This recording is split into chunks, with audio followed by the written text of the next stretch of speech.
पाप का गुरु कौन? प्रेरणाप्रद कहानी। किसी समय काशी शिक्षा की नगरी कही जाती थी। लंबे समय से यह परंपरा रही है कि प्रत्येक बालक जो ब्राह्मण के घर में जन्म लेता था, उसे काशी जाकर वेदादि शास्त्रों का अध्ययन करना होता था। तभी वह कर्मकांड आदि पुरोहिताई के कार्य करने के योग्य होता था। एक बार की बात है, एक पंडित जी ने अपने बालक को भी शास्त्रों का अध्ययन के लिए काशी भेजा। सभी शास्त्रों का सांगोपांग अध्ययन करने के बाद बालक अपने गांव लौटा। अपने विद्वान बालक के आने की खुशी में पंडित जी ने एक भव्य उत्सव का आयोजन करवाया, जिसमें ज्ञान चर्चा का विषय भी रखा गया। उसमें नए पंडित जी को डोट शास्त्रोक्त तरीके से ग्रामवासियों की समस्याओं का समाधान करना था। सभी लोगों ने तरह तरह के प्रश्न पूछे। लगभग सभी प्रश्नों के जवाब नए पंडित जी ने शास्त्रीय व्याख्याओं से दिए। गांव वाले बहुत प्रभावित हुए। इतने में एक बूढ़ा किसान सामने आया और उसने पूछा, पाप का गुरु कौन?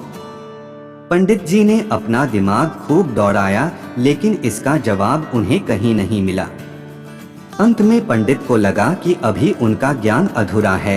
वह वहीं से वापस काशी को रवाना हो गए। काशी जाकर उन्होंने अपने सभी गुरुओं से पूछा, लेकिन इस प्रश्न का जवाब उन्हें कहीं से नहीं मिला। हताश और निराश होकर इस बार पंडित जी अपने अंतिम गुरु के पास गए तो उन्होंने कहा, वत्स, इसका जवाब तुझे एक पापी ही दे सकता है कि उसका गुरु कौन है। पंडित जी की आंखें आशा से चमक उठी। उन्हें लग रहा था कि अब उनको उनके प्रश्न का उत्तर मिल जाएगा। उन्होंने तुरंत पूछा, ऐसा पापी कौन है और कहाँ मिलेगा? तो नवीन पंडित जी के गुरुदेव बोले, मैं तो किसी पापी को नहीं जानता, लेकिन एक वैश्या है जिसने सैकड़ों लोगों को पापी बनाया है।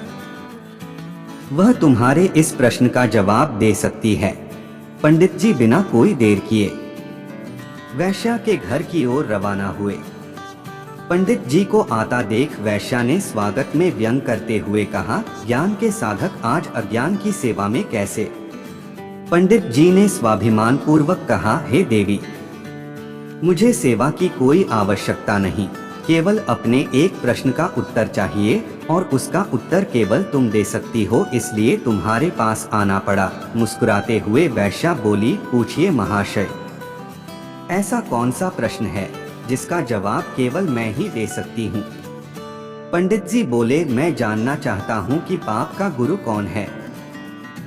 वैश्या ठहाका लगाकर हंसी और फिर गंभीर होकर बोली, महाशय, इसके लिए आपको कुछ दिन यहाँ रहना पड़ेगा। अब पंडित जी इस प्रश्न के उत्तर में पहले ही काफी भटक चुके थे, इसलिए उन्होंने वैश्या की बात मानकर वहाँ रहना स्वीकार कर लिया। लेकिन पंडित जी बोले, हे देवी, मैं यहाँ रह तो लूंगा, लेकिन खाना पानी अपने खुद के हाथ का बनाया ही लूंगा। वैश्या बोली, जी जरूर।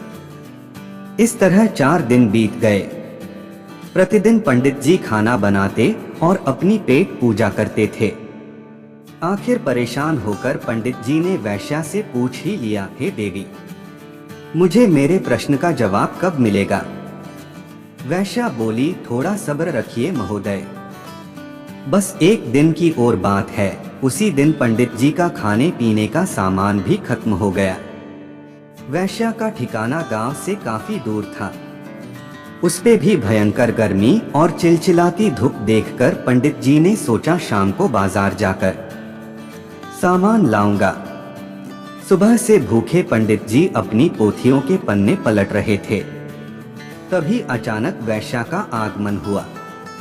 वैश्या बोली, पंडित जी आप अकेले खाना बनाते हैं, कितने परेशान हो जाते हैं। एक काम कीजिए, कल से नहा धोकर आपके लिए खाना मैं ही बना दिया करूंगी। इससे मुझे भी आपकी सेवा का कुछ पुण्य मिल जाएगा और भोजन के साथ दक्षिणा में मैं आपको एक सोने की मुहर दूंगी। पहले तो पंडित जी ने आनाकानी की, किंतु मुफ्त का खाना और साथ में सोने की मुहर का विचार कर पंडित जी ने वैश्या का प्रस्ताव मान लिया। उसी दिन शाम को वैश्या ने तरह तरह के पकवान बनाए और पंडित जी की सेवा में उपस्थित हुई। भोजन का थाल पंडित जी के सामने परोसा गया, लेकिन जैसे ही पंडित जी ने खाने के लिए अपना हाथ आगे बढ़ाया, वैश्या ने थाल पीछे खींच लिया।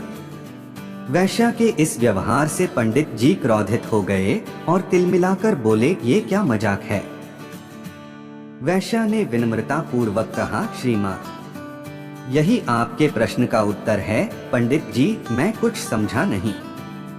वैश्या ने समझाते हुए कहा, महाशय, क्या केवल स्नान कर लेने मात्र से कोई पवित्र हो जाता है?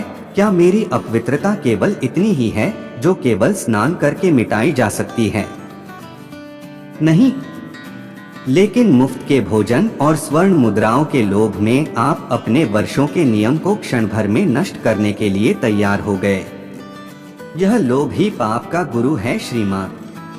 पंडित जी को अपना जवाब मिल चुका था।